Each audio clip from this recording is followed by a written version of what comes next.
So, hello and welcome to episode 4 of the Code and Character podcast. I am one of your hosts, Ivan, and I'm joined here with Bevan. And today we are going to talk about a common topic that you see at tech conferences, and that is imposter syndrome. So, without further ado, Bevan, what does imposter syndrome mean to you? Fantastic question, Ivan. Been sitting there having to think about that, and without sounding, cliche, it is a difficult question to answer, and I think everybody would have their own definition of it. I bring it up because I know myself. I feel like I've suffered from that. It's a feeling of being in an environment where essentially everybody knows something I don't know what it is. That's one way I'd put that. To give it a bit of a background from my perspective, I know coming into the IAT industry, I didn't go to uni. I know when I was in high school, probably not secure enough, had a sense of, a fear of failure, and then not going to university and then scrambling to be in IT and sort of landing in IT because I was inherently talented at it, but then carrying this specter of not having that same level of education as some other people. What did they learn? What do they know? And then in situations where you're on the spot and under pressure, having that in the back of your mind, just going, hey, maybe I'm not quite good enough to be here. It's an interesting perspective. And that's the way I see it, in a sense, just a result of a bit of the comparison game with, almost whenever you, and it's beyond just technical skill too. Other people understand how to interact in the workplace. They've got social skills I don't have. They know what what all the unwritten rules of corporate life are. It's quite, that's the way I see it. Just a general sense of, psychological malaise that says I don't quite belong. I think is the way I'd sum that up. Yeah. For myself. Yeah, absolutely. I mean, for me, it's kind of you feeling like you're an imposter, not knowing what needs to be done. I don't know if that's a proper term, that's a proper way, but just coming into somewhere and then feeling as if you shouldn't be here. But I will also chuck in, because I know we've talked about this before in the past, that I feel like these days the word imposter syndrome is just thrown around everywhere. And people kind of use it as a crutch. And they often say, oh, but I suffer from imposter syndrome. It's like, no, you don't. I think, yes, there's anxiety, but to say that, people like to label themselves a lot these days by saying, I suffer with this, because it's great to talk about. And I do think that, you don't need to have a whole presentation about how to handle imposter syndrome at a conference, because it's just part of life. And don't get me wrong, there are people who probably suffer from real anxiety, but that's called anxiety. And there are things around that. But I do think that if you do feel inadequate, you just have to understand that is life. Like, you're always going to feel there's always somebody faster, smarter. There's always somebody, it's always like these tech billionaires or, whichever billionaires, they buy a yacht and there's always a bigger yacht in the marina. No matter what, there's going to be somebody. Of course, there's only ever going to be one person who has the biggest, but you're always going to feel that inadequacy. And I just think that it just comes with experience, that eventually you realize, you know what, I really don't care. Like, I have my skills. I know what I don't know. And then at the same time, I know what I know and I know what I don't know. The tricky part is when you don't know what you don't know. that's when you get worried. But that just comes from experience. It's interesting that phrase, you know what you don't know. I know in my experience, that was often what my challenge was. To an extent that I knew what I didn't know. I'm quite clearly aware of what I didn't know and where my weak points were. Right. Yeah. But then you become keenly aware of that when you see other people that you perceive understand it, that don't necessarily. I think to a large extent, everybody's faking it till they make it. Of course. And interesting your point about people. I personally haven't experienced people talking about it at seminars, perhaps as much as you have. I haven't particularly seen that. I've And seen it. everybody gets different perspectives, Yeah. right? But I personally think it's something worth talking about, and not necessarily having a talk about imposter syndrome, but a talk about. I'm big on people being vulnerable. Of course, we all have challenges, and when you live in a bubble where everybody's pretending. Now, of course, on one hand, the advice for dealing with imposter syndrome is fake it till you make it, and then everybody else is faking it, and you're going, "Why am I doing there?" And you don't realize everybody's faking it. And I think there's value in people sharing their struggles. I actually saw that in the Drupal Slack channel today, where I'd posted a meme about, somebody, why is I hate my life, why is life so hard? Oh, don't worry about it. I just named a variable badly, right? It was kind of one of those, turns out easy. And a lot of people responded to that. And somebody pointed out about, that's one of my struggles, is they said that they often get stuck on a problem and need to go and have a break and sleep on it overnight and come back. And the next day it's easy, and learning how to just let that go. And it's so good to see somebody share that, right? In a community where someone can share, somebody quite successful, a director of a company coming in and going, yeah, I have that challenge. Right, that's that I can be stuck on a problem that, it's my experience a lot in IT. For example, you have a problem that you think's really easy to solve, and then 6 hours later you're bashing your head against the wall. And often that's exactly the case. You go to sleep, you come in the next day, and it's almost like the problem just disappeared. Yeah, absolutely. And I think these are worth talking about, because that's an experience we all have. Well, at least most of us. Feel like there's some people out there I've known that just seem to have the Midas touch, right? But there's also a lot of people out there who have that challenge, and I think that's partly what one of my values on this podcast is. Is probably why this topic came up, is to share that vulnerability and let other people know that, that the people you're seeing most often, particularly people making noises and doing talks and doing their case studies and showing their presentations, are on the other end, and it's just like Facebook. They're putting their greatest light on it's not, and they might share challenges, but it's usually in a story of, hey, we had this challenge and look how well we overcame it. But those daily grind issues don't get shared a lot. I feel. Yeah. So absolutely. But for me personally, I really haven't struggled where I talk to a bunch of people and I feel like I shouldn't be there. Maybe I haven't progressed in my job to be in a situation like that. There's been situations where I'm like, oh, this is pretty boring. Like, that has happened, but I've never been like, oh, I'm way above my head. But I do enjoy being around people that are smarter than me. You want to do that, because that's how you learn. But the experience, yes, exactly. But the way I've kind of, I don't want to say struggled, because as I mentioned, like, I don't want this imposter syndrome to be like, that I'm a sufferer. But one thing I've noticed with me is that I'm generally not a very social. Well, I don't want to say I'm not sociable. I'm sociable in the right context. But the whole introvert, extrovert, again, with the labels, people can be a bit introvert in some circumstances, be extrovert in other circumstances. But generally, I don't like to put myself out there. And one thing I know that I kind of struggled with a lot was I would write content, but I wouldn't promote it because I'd be afraid of what people would say about that, to the point where I struggled with doing courses, because I would be all excited. I will record the course about whatever you want. Well, mostly Drupal, let's be honest. I'm just trying to not chuck the word Drupal in here, because I think that was the first mention of Drupal. I mentioned it already. Oh, have you? Oh, yeah. So I'm not paying attention.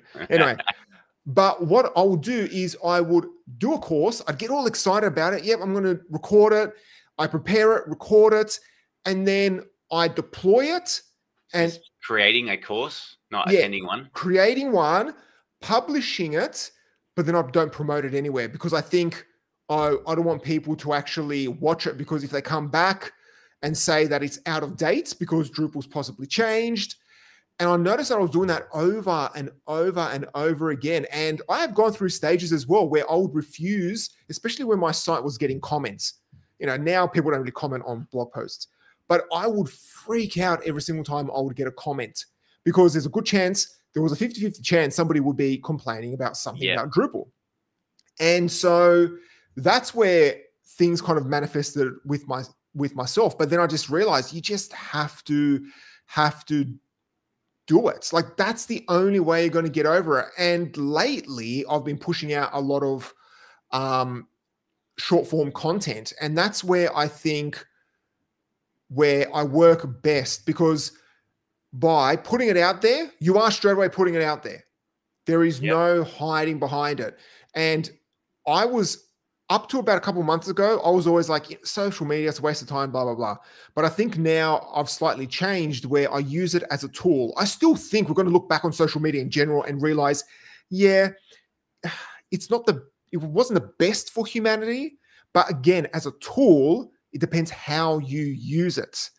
And I know I try and offer value, but as soon as I see a comment come in, I'm like, oh crap. And then straight away, I decide, do I reply or don't I reply? Sometimes, and 9 times out of 10, if it's a nice comment, I will reply or give it a thumbs up or something. Yeah. If it's somebody that's trying to argue with me, I just ignore it. Like, I'm not going to waste my time arguing with some person.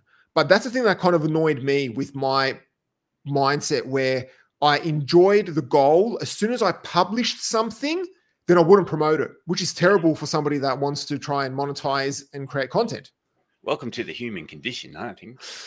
And but you make me think a lot, because that idea of promoting things, I know as I've matured, I imagine a long time ago, especially when I was younger, I used to want people's approval before the fact.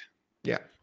I've got this idea. Should I do this thing? I want to do this thing. I want to do that thing. And people are inherently negative, and they like to give criticism, cages constructive criticism, but often I'm just after assurance, not your criticism, And I've learned in my life, along with having a coach to help with that as well, that, to rely on yourself. And just the way you're talking about that now, presenting something as, here's a blog post I wrote, go have a read, is a different thing to, here's my blog post, what do you think of it? That's a very different question. And I'm in that space now. I'm developing a Drupal course myself, and I'm putting a lot of effort that, and trying to go above and beyond a little bit and do a lot of speaking to camera for that. And to make it a bit more personal, I see a lot of the courses out there are just slides the whole time with a talking voice. And I'm a little bit, I want to do one better and have a more personal presentation to the camera. And I'm working on a YouTube channel too. Now, one of the points is, I know when I've actually done the reading on a slide and done the screen record, it sounds boring and it's dry, but I can't be a perfectionist, and I just got to get it done. But when I speak to the camera, I've improved a lot, and I've got really good at that, and I'm proud of it. Then when I go and make my YouTube videos, they feel forced. They're not very good. I have done some good ones, and that's the other problem about this as well, is I achieved some good videos when I first started. I've never quite achieved that level again. And it's like, and it's kind of that lesson to, if I was running around going, hey, and I know sometimes when I've shared them with people, they've gone, oh, this could be better, that could be, and you go, bloody hell, I know that. I don't need to, I was just sharing you to show, look at the progress I've made, not to hear about what could be done that I'm very keenly aware of. And that's very difficult. And I think there's a lesson in that, just to own it. And, it's more, and you're promoting it then in an actual deliberate promotion. I've created this thing. Here it is. Yeah. Use it if you like. And if someone wants to come back and critique it, well, then fine. Right. But I think you're opening yourself to it a bit if you're looking for approval, if you're going, because it's almost the Oliver Twist. Please, can I have some more attention on this thing? It's what you're going to get. People are going to come back and give that to you. So that's something I've learned. I'm building that course, and I haven't mentioned it. Like, I didn't go into the Drupal world and go, hey, do you think I should build a Drupal course for content managers and site builders? Because I know a bunch of people are talking about it, and someone's going to go, no, that's a stupid idea. There's no market for that. You won't make any money, blah, blah, blah, blah, blah. And it's like, yeah, but this is my journey and my destiny. I'm doing it anyway. I don't need that. That's I've got my own reasons for doing it. So I've not advertised it in those circles until now. If people happen to hear this, that's it. Cross promote, which this ties into that. Promoting this bits podcast is something that is going to come up. Yeah, and we talked about that, and we talked about that today. Because just so people know, Bevan and I always have a chat before we start recording about what we're going to be talking about, and that's something you mentioned, and it was kind of funny when you did mention that. I was like, oh, if we have to do it, absolutely, but as soon as it's out there, you straight away think, oh no, we have to then make sure we do even more podcasts. And then what if people come back and say the audio's crap? The video, like we had last week's episode, my video was terrible for some reason. You know, what if people complain that it's too long, that it's unstructured? Like you get all of this stuff, but I just realized that with me personally, and this just comes from life experience, you just need to push through it. And you realize that most people don't care. Not in a negative way. Most people don't care. Most people have more than enough stuff in their lives going on. And also, I know just from my experience of going through the emotions of writing a book, blog post, being all excited, and then having like this big slump when I finally publish it. And then straight away I see, I read up about how to promote blog posts, and they say, go to all the social media sites, go on Reddit and post it. It's like, I'm never going to do that. I don't want people to delete my post and all that because that just goes through your head. Yeah. But I know with me, especially when I started to get into video, the annoying thing about video, and the good thing as well, is that you always see the polished end result. And I always love not on my channel. You don't watching. No. Well, you see an edited version of it, and edited at least a bit. Yes, exactly. And see, I've always had this complex because when I was younger, my parents took me to a speech pathologist. So I've always had that in the back of my mind, and I always thought I'll be terrible in speaking or in front of a camera. And still to this day, I really do struggle getting my thoughts out if I purely record a video. Nobody sees how many edits I do in my video.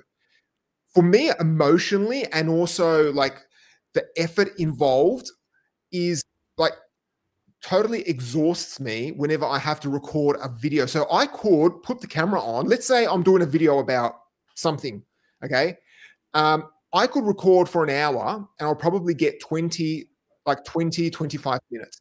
And most people who do video say that's normal, but I never get into the flow. When I actually record the video, every sentence I do a second time, because I realize that because I can stop the camera and I can pause and I can edit it, I get anxious. But if we do something like this, where I'm talking to somebody, I'm fine. If I do live streams, I'm fine. And that's why I've started to do a lot more live streams now, where all my long form videos are just live streams, because it's just so much easier for me.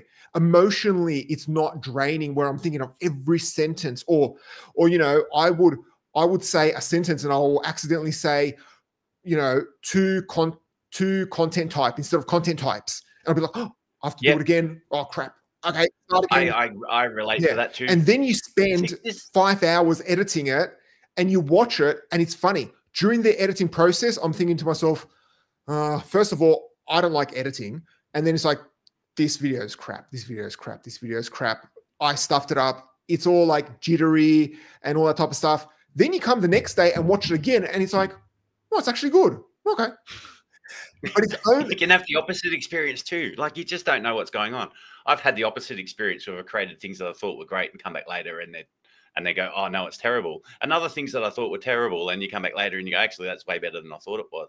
It's really interesting how well we don't see our own perception. Absolutely. Right? And that's I've recently been playing some music publicly and had the same thing. And I've gone out there and I've, first time I played, I was so nervous, my legs bouncing up and down, and I made a huge mistake, just had to stop the song in the middle. And I had someone come to me the other day, you were great. No one had any idea. It's like, but I was so in my head, I just could not continue. And they're like, no one even noticed that you'd buggered it up. And I'm like, well, and I was getting all this feedback about how, can you come back and do it again? We really enjoyed what you did. And it's like, in my head, it's like I got a certain level of where I think I'm at, but then the feedback you get is actually better. And then you still get in your head, are they just being nice? I know. I know. And that's where you can't get that external validation. It just because even when you do get it, there's still that question of, how can I rely on what they're saying? You can only get it from in yourself. I think. Yeah. And that's why confidence plays a huge part. You just need to understand that, well, you need to be confident in your own skin. Of course, there's overconfidence of thinking you can do something and things like that. For example, if you want to drift the car or something and you're confident you can make the corner and you don't and you crash, that's a bad thing. But generally what we do, you're not gonna end up hurting yourself or hurting other people. And it just comes down to self-confidence to know that, yep, I've got the confidence. And yes, I am going to contradict myself. I am going to think that the video is not good enough. I just need to push through it. And it's important to also have, and this comes back to like definition of done. Like, does the video offer value? Or does a piece of content or whatever you're building, does it offer value? Does it actually do what you plan for it to do? Yes. Well, then it's done. Get on with life, get on to the next thing, try other things. If you didn't like the way you recorded the video, I know for myself, I've gone through the whole process of using a teleprompter, scripting everything with that teleprompter. Then I went and got a small teleprompter that sits on the lens of the camera where I use my phone instead of a proper big teleprompter. Yeah. Then I thought, I was taking too much time writing the scripts. Then I went down the path of just using points instead. But then it will take me too long to set up the teleprompter. And it's just like all this whole process. And all I wanted to do was get into a nice flow where I can just talk naturally. And that was so hard. And then I discovered the only way I can talk naturally in front of the camera is if it's live or live streamed, or I know that it's going out and that's it, that I can't take it back. And that actually works better for me. And I've talked to people in the past, especially because I've gone to Toastmasters. And for people who don't know, Toastmasters is it's a non-for-profit, I believe, and there are clubs all around the world that help you become better public speakers. So if you want to learn about public speaking and become a better public speaker, then head over, just Google Toastmasters, and there's a good chance you'll have a club around you. There you go, free plug. But Toastmasters, I went for a while too. I backed that. Oh yeah, I don't know, I've been for 12 months. Yeah, I went to a club and that helped fantastic. Absolutely. I was going off and on for a couple of years. And when I actually talked to people there, I actually told them the same dilemma, that speaking in front of people, I'm fine. As long as I know the topic and I know what I'm going to talk about, I am comfortable speaking in front of people. Like, yes, it's nerve-wracking, but it's enjoyable. Put me in front of a camera where I can edit and stop the camera, then it's like, well, it has to be perfect. And then other people were like, well, they are the opposite.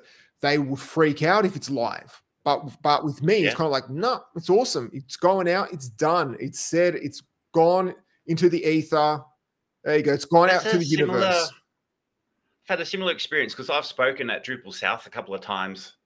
I've presented my own talks. I've run panels. Really quite enjoy it. Then same thing when I sit and make a video vlog. Sometimes I just start talking and it turns out, hey, that was okay. It's not like heaps of people are watching it, but I don't mind that. And other times I script it all out and you plan it all out, you just write it and you go, that was terrible, and it's just a really interesting thing like that. But it's also, I find for myself, this is really interesting that what we're talking about now. I go to a Drupal course and, for example, doing training, that's kind of why I enjoy doing Drupal training now. It was one of the big confidence boosts for me. It was the first time when I was working at Catalyst. And then they go, hey, we got some people want to attend some Drupal training. Who wants to train it? And I went, I'll do it. And then I got really good feedback. People go, you're clearly very passionate about Drupal. You know your stuff. And I was able to deliver a course that somebody else designed the course, and I just put the slides up and talked to the slides as they came up, and wasn't stuck for words the whole time. And at that point I went, oh wow, I must know Drupal, because I was able to communicate that so well. And that was a big confidence boost for me. But then when you start talking about things like giving your opinion on things, right? That starts to, it's easy to go, hey, this is Drupal, this is what blocks are, this is what taxonomy is, you know, it's, you know, and there's a little bit of vulnerability. You go, I found this hard to learn. You can connect with your student and go, I struggled with this, and it helps you explain why. But then when particularly talks like this podcast is a bit of a challenge, because you and I butt up against some of the things that are our own personal challenge. This particular talk tonight is kind of based on that a little bit of, let's talk about the imposter syndrome, because I know I get worried in the, you know, they say, come to Drupal, stay for the community. And I know a lot of people really love that. And I do too. I stayed for that community, but I know I carry fear. Even today, I know I went into the Slack channel and wanted to ask a question about, because I'm working on my Drupal course and thinking about doing other ones, I think about the idea of making a Drupal for DevOps people course. You know, because I've worked on projects where you got DevOps people that don't know Drupal, and I have to sit there explaining what settings.php is, what configuration management is, all these Drupalistic things. And I was like, wouldn't it be great if there was a course that you go, hey, DevOps guy, here's all the stuff you need to know about Drupal that applies to DevOps. And then I went into the Slack channel to ask people what's their opinion, and I wrote it all out and then deleted it, because I just second guessed myself and go, people's experience isn't going to mine. Because you just get this feeling that there's the imposter syndrome, right? You get a feeling that everybody else doesn't have these problems, and they're going to go, what are you talking about? That's not a problem. You know, and I just talked to myself, even today, I talked myself out of asking that question.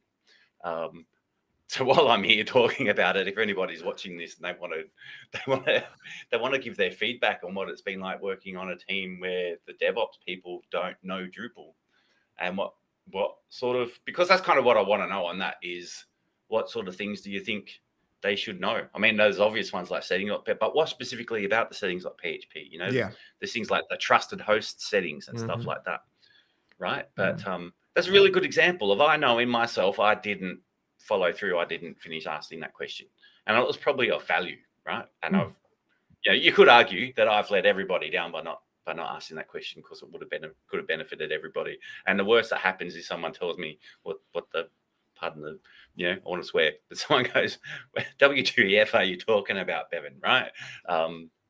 Yeah, you know, absolutely. But, you get worried about people's opinions and what they're going to think. And that's, and that's probably a catch-22 about being in a community like that. Yeah. Because it's really supportive, but also it's really, they become people whose opinion you care about.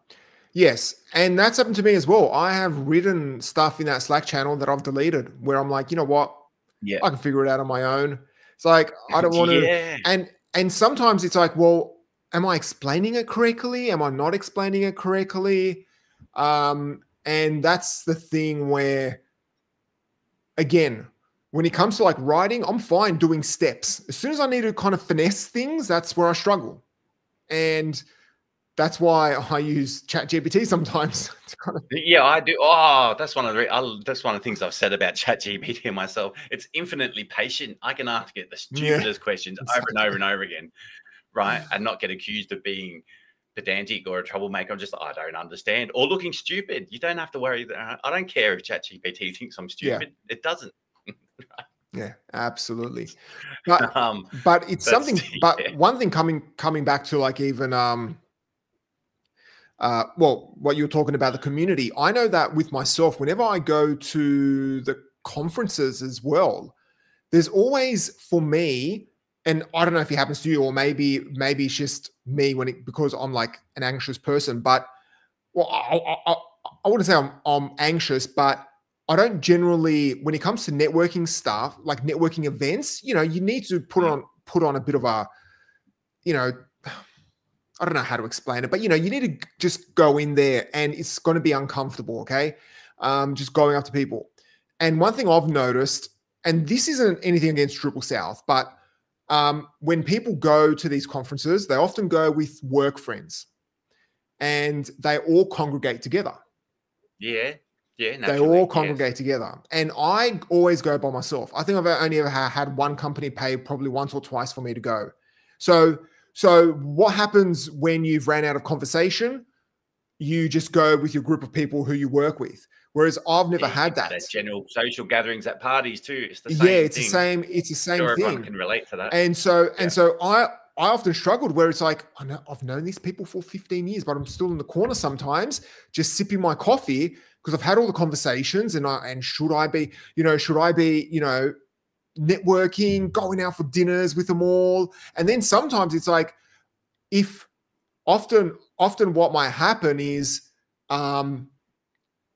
you go to these things by yourself, everyone kind of leaves, or all of the agencies that have come together, they always organize dinners to go off together.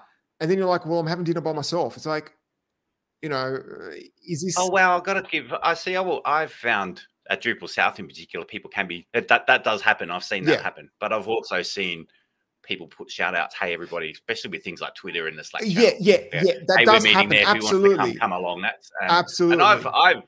we talked about this in our first course. I've made lifelong friends at Oh, Drupal South totally. through. I've had nights where you just sit, but sometimes I've ended up sitting in a little clique of about 4 people and just sitting there for 5 hours Yes. after the conference Yeah. at night over beers, talking ridiculous stuff that's got nothing to do with anything, right? And bonding, but yeah, cliques happen too. Yeah, clicks. And that's And I think I've said it before in a previous episode where if you want to avoid that, just put your hand up to volunteer. And that's why a lot of the times I volunteer, because I great just advice. don't want to be in the corner by myself sipping coffee and just saying, hi. Because you've made lifelong friends, but most of the time they're like, oh yeah, we're off to have a company dinner because all of us are finally together. We're off to do this, we're off to do that. And the last few Drupal Souths, when it comes to like shout outs, yeah, often, well, the Twitterverse, or whatever it's called these days, was pretty quiet. So I think the generation of us have gotten a lot older. So it's always, people just get into their clicks and then they disappear. But that's one thing I was thinking of, perhaps this Drupal South that's coming up.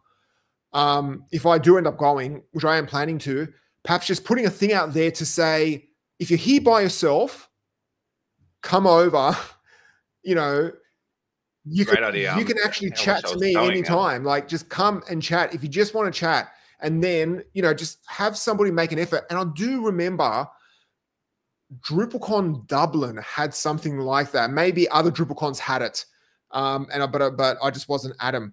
But they actually had like a drinking, like a mixer on the first day. It was sponsored by Acquia, of course, just like everything is. And you got there. And the whole point was, if you're there by yourself, you put a sticker on. I think I don't remember what it was, but it was kind of like a sticker that yes, chat to me or something. I've got no friends. Yeah, like in a nice way. And yeah, people can just come up to talk to you, because I know for me it's been hard. I actually find it easier going to conferences where I don't know people than going to conferences where I do know people, because I feel like if I go to conferences where I don't know people, then it's assumed for me to just loiter around in the corner, just drinking my coffee. It's like, whereas if I know people, it's like, well, I should be talking to these people. And that's the stuff that just goes in your head and you get all nervous. Yeah. And to the point where you're like, you just go back at like midnight, where I force myself to stay out a lot of times, unless I find a good group of people. Like, I know when we were in Brisbane, we all kind of clicked together. And that's where we kind of started talking about this stuff as well. It's like, that was awesome. Yep. And so, but sometimes it can be hard to find that click. So, but I do know going to conferences is important. So you kind of have to weigh up. Yeah. I'll tell you what, that idea about volunteering, it makes me think about the principle of service, for example. Yeah. That idea of being in service for other people can really get you out of your head.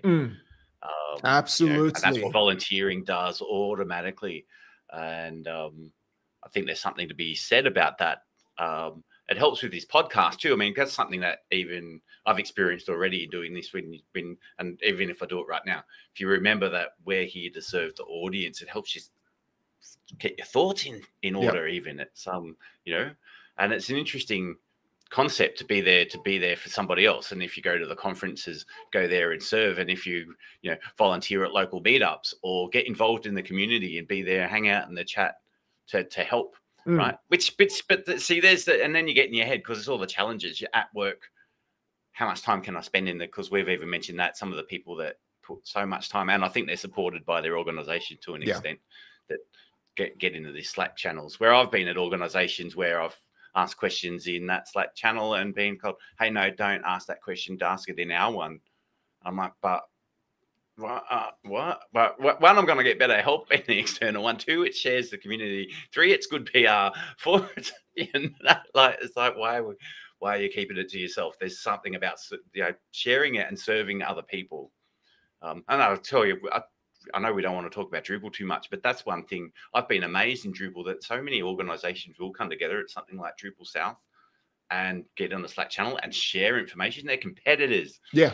Like that's, but the rising tide rises all boats. Like that's, it's so insular and people know each other.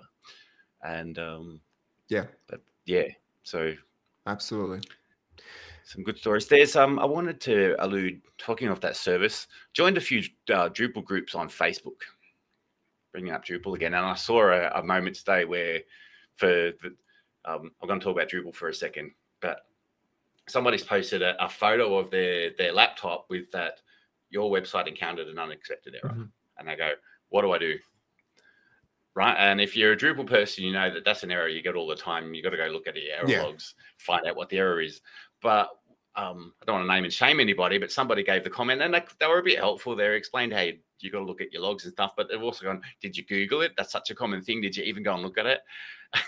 And I kind of got annoyed at them and responded and said, both those answers are wrong. The question is that you got to look at your logs, but your question might be, how do I look at my logs?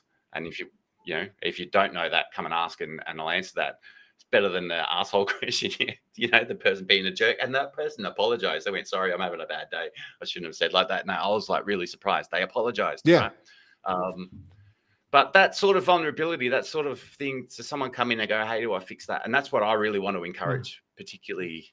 And that's what I want this channel to do a little bit, is to really connect with the newbies or the people who are struggling and have that change of culture where people can just go, you not even have to preload it with stupid question, but it's like, of course, I know I've had that. Did you even Google it? And it's like, well, you're sitting right there and you know the answer.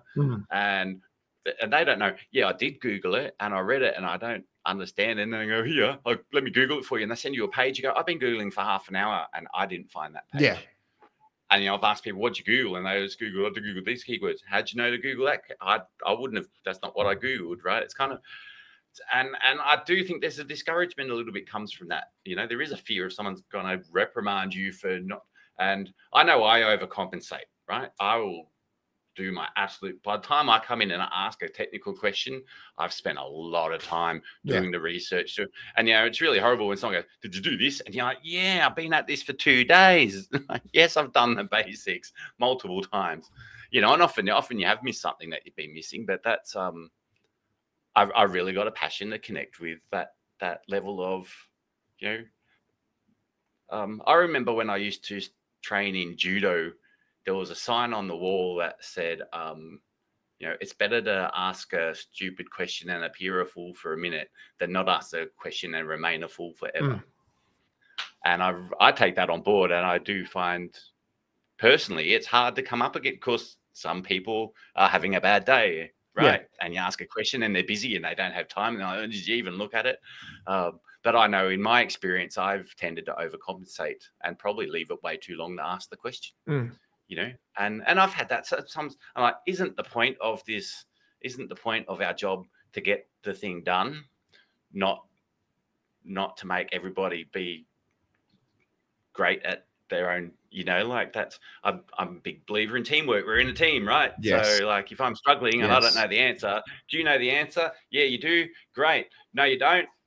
great. Yeah, Like, if you don't know absolutely. the answer, say no. I can move on and keep looking. If you know the answer, can you tell me? Yeah. Because otherwise, I'm gonna like. And I kind of that's where I come from a bit in teamwork and communication. It's like we are a team. If you know the answer, this is not about egos, not about who's better and telling people how to solve it and figure it out yourself. Where the point's to get the project finished, right? Yes. Yeah. Yeah. You know, and am I going to learn it any better by figuring it out myself? Maybe, probably not. That's You it. know, like that. No, you So, really hit the nail on the head when you said, yeah, we're there to solve a problem. And that's what people forget. It's you're not there to be superior, act like you're yeah, superior. You know, developers, especially, you know, people in software are kind of known for being, oh, you know, they're always, you know, snarky and yeah, all that. fair. And I've worked with people like that in the past where they would be like, what, you use Drupal? Pff, oh, why do you use Yeah, that stuff for? And it's like, straight away, I knew what that person was like. I figured that person out instantly with that single response. So okay, all right, you think you know everything, and I know with myself, like I've worked at enough new places where they will throw acronyms around, they will throw this around, they'll throw that around, and it's like I've got no idea, and you know most of them are domain specific, and I would often say, yeah. sorry, what does that mean? I have no idea what you're talking. And I would often say, sorry, I've got no idea what you're talking about. Can you just explain it to me? Because I need to I'll know tell you, like sometimes my business personal logic. experience. Yeah, Yeah. it might things like acronyms. Sometimes I've just become so exhausted from asking. It's like that. Sometimes there's such a culture of acronyms and vagueness and code that if you asked every time you didn't understand, all I'd be doing was asking. And it's I can find that really frustrating from a. And I've brought this up before. It's maybe I've got comprehension issues, but you know, like what's there? And it's not a Drupal thing. This is even on. There was a Next.js forum, and there was the Radix UI wasn't installing properly, and I asked the question, and it's kind of like, is this a duplicate of this other one because you've done this and you said this and this one looks the same, but this is the slight difference between it. It's just every 2 months, and someone goes, can you tell basically in reply to mine, have you resolved it yet? It's like it's just I'm just it's kind of what are you talking about? Like this, and now I just feel like the whole issue is just going to stop because you read it and you get to that point and you go, I don't. And I think a lot of other people are reading the issues too, and they get to that point and go, where's this gone? It's like a dead end. And I think a lot of things don't get solved from that sense. But particularly, you bring up acronyms, you get me going because I hate them. I'm a big, you know, I've shared whether it really is from Elon Musk or not, but you know, the copy of an internal letter he sent to is internally within SpaceX just said stop making up acronyms. Uses the example of like there was you know a tripod for a camera and it was called like a TL3 or something, short for three-legged tripod. He's got just call it a tripod, you know, like yeah. And I've seen that. I think communication is really important, but we're also living in a world where that's the, you know, it's a war I don't fight. It's and I have to deliberately make the choice to get. You can see how passionate I get about it, but it's a notion. There's people are making up acronyms and speaking like that and to me to go on the warpath to trying to get everybody to communicate clearly, I can make a point about it here and there, but I can't afford to get upset about it because it's not going to change. Exactly. Right? It's so ingrained that. Another thing to share, I'm sure I'm not the only person experiencing this, that you can be in a room and people are just, and you're getting confused. And it is a good point to ask. And I want to encourage that too. Just ask. I do it too. But there are times where I'm just give up. I'm tired. Yeah. I'm just tired from asking. And also I don't like being the only one asking all the time, you know, because, and on one hand, I think that's me setting a great example because everybody else is sitting there pretending they know and they don't know. And I ask, but it's like, sometimes it's like, can somebody else like take over this job for asking for me? Yeah, exactly. I know. Because I know. communication is a big thing, and that's you know, and my personal see it gets into the imposter syndrome thing. I personally think I have a trouble understanding other people, so I again overcompensate by trying to be very clear, and I can tend to write essays and just bamboozle people with way too much information. by, so so overcompensating. And it's very good to be aware of what your issues are for that, because then I can catch up. And it's very hard. I've learned to try and keep things short. And I find it very much of a challenge, because it's like, I want to give you all the information, because I know how hard it is when I don't get it. Absolutely. So, yeah. And then you get in the perfectionist level, right? You try and explain something clearly, and you try and cover every base and try and make sure it's all explained perfectly well. And you end up just like with way too much writing. No one reads past the first sentence anyway.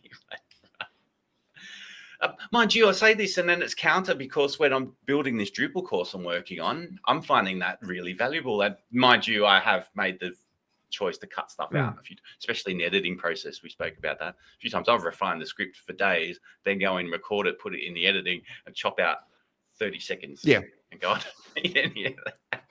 Right. It's interesting. But also that's making the choice to go, I think that information might be fairly valuable, but it's also overwhelming. So I'm cutting it, and then putting it out there. And if a student comes back and goes, hey, I didn't understand that, it left some bits out, I can go and redo it and put it back in later. But that's a I kind of can't let that stop me moving forward. It's about excellence, not perfection. And I think, that's it. But, yeah, absolutely. It's interesting, that guy on the Facebook asking that question. I reached out to him on a direct message a bit and go, hey, if you've got any questions, come and ask me.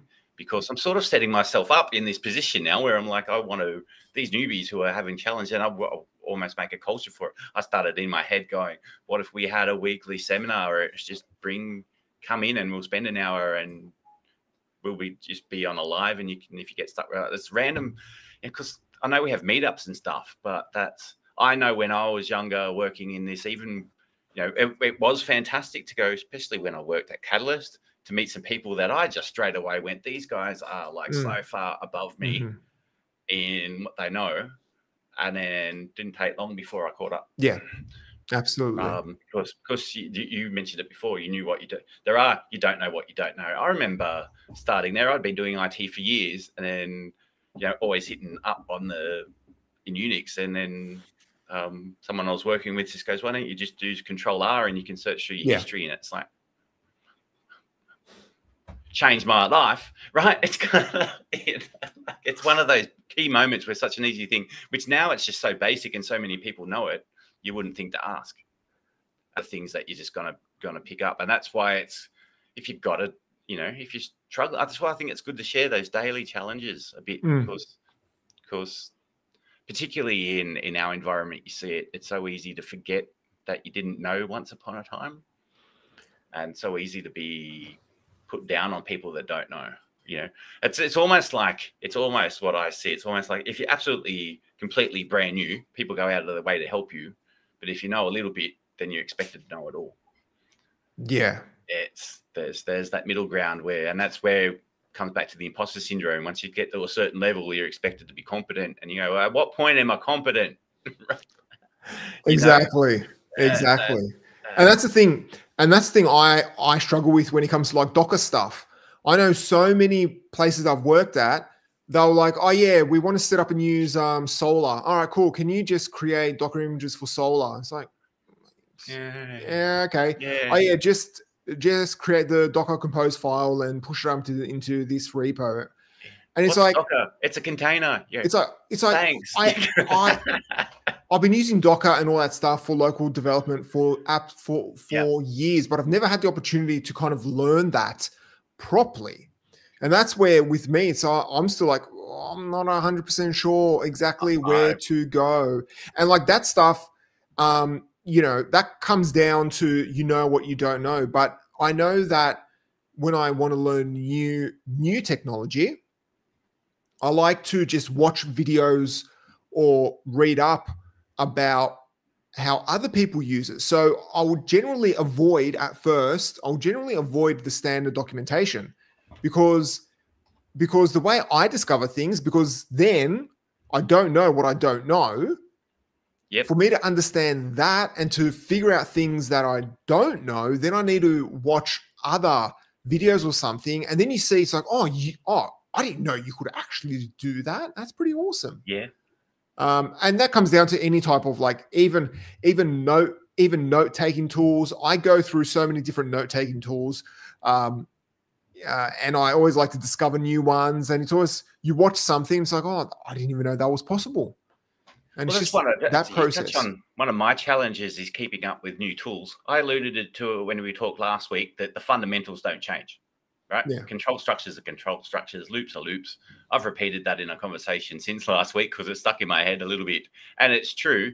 But then you got new things like Docker comes out, Node.js comes out, then you'll learn npm and gulp, then grunt, then right, and that's just in the front end little bits, and then there's Docker and there's Lando and there's DDev, and then there's all your DevOps stuff with Chef, and it goes on and on and on and on. And it's like our whole community, our whole industry shares things like full stack developer, which the last place I was working at, somebody who was a DevOps person did a presentation on that and made the point there is no such thing as a full stack developer. When he actually printed out the stack and said, this is the stack, there is nobody knows all that. Anybody who knows all that is not working here because they're working somewhere else getting paid $1 million a day. Right? Because, and it's an interesting, and that's why it's easy to get caught in the imposter syndrome. And people throw around all the time, I'm a full stack developer, and you know enough to actually know how big the stack is. You're like, well, if that guy's a full stack developer, the hell am I? Right? And it's so easy to get in that position of, wow, I don't know enough. Yeah.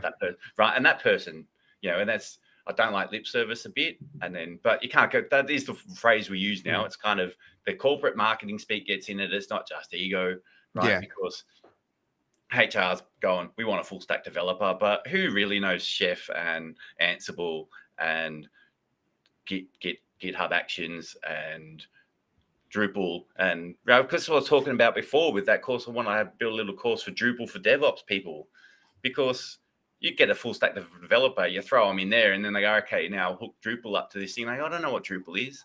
So what do you mean? What does full stack mean? And I even saw a job ad today that was full stack developer, Node.js in brackets.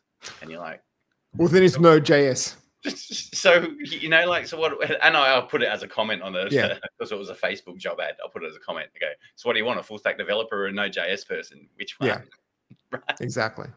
Because, and that's on it's so easy to just get lost that there's so much, I'm going to say it, there's so much bullshit in the industry that it's easy for you to think you're not good enough and you don't know what's going on. Yeah. And not to put a black cloud on the whole thing and the whole industry. It's just natural part of human. It's always been like that, right? There's corporate speak. There's so much going on. It's just, and it's a natural part of the human condition to just think everybody else has got it. I think some people get it more. I've done working with a guy called William Whitecloud, teaches natural success, and he talks about the 12 limiting beliefs and says everybody's got at least one of these in good measure. And one of them is I don't belong. And that's kind of the definition of it, is looking at, hey, everybody else has got they're in some secret club where they've been secretly indoctrinated, been given a special bit of knowledge that I don't know what it is. And I just don't. And I think that kind of sums up, we asked that question at the beginning, what's imposter syndrome? And I feel it's almost like that. But there are other beliefs that can wear the same cloak of imposter syndrome, like not being good enough, or not feeling capable, or not having capacity, right? I don't have enough time to get all this done. And I know I suffer that one in particular. So we're talking about so many tools to learn, and some people just seem to see, I do the comparison game. Some people just seem the latest technologies, they know it all, and the latest, and even nowadays you see someone with their phone, you see them doing it, you go, how do you know how to, I've Googled that. I spent 3 days trying to figure out how to do that. Right. And they go, and they're like, but everyone knows how to do that. This is common knowledge. And I go, like, I didn't even know what word to look for. I've had this conversation with other people where if you start the sentence by saying, well, I just assumed, it's like, no, never just assume I know. Especially if you give somebody some instructions and they did it wrong, And the reply is, oh, but I assumed you know. And it's like, Yeah, I've done it. I've been guilty of that yeah, myself. I've been guilty Yeah. as well. I've been guilty as well. Okay. I've done it as well. But I've lately, last couple of years, I've noticed that no, if you want something done in a particular way, explain it. If not, be grateful that the person did something. Okay. Did something, yeah. And that's it.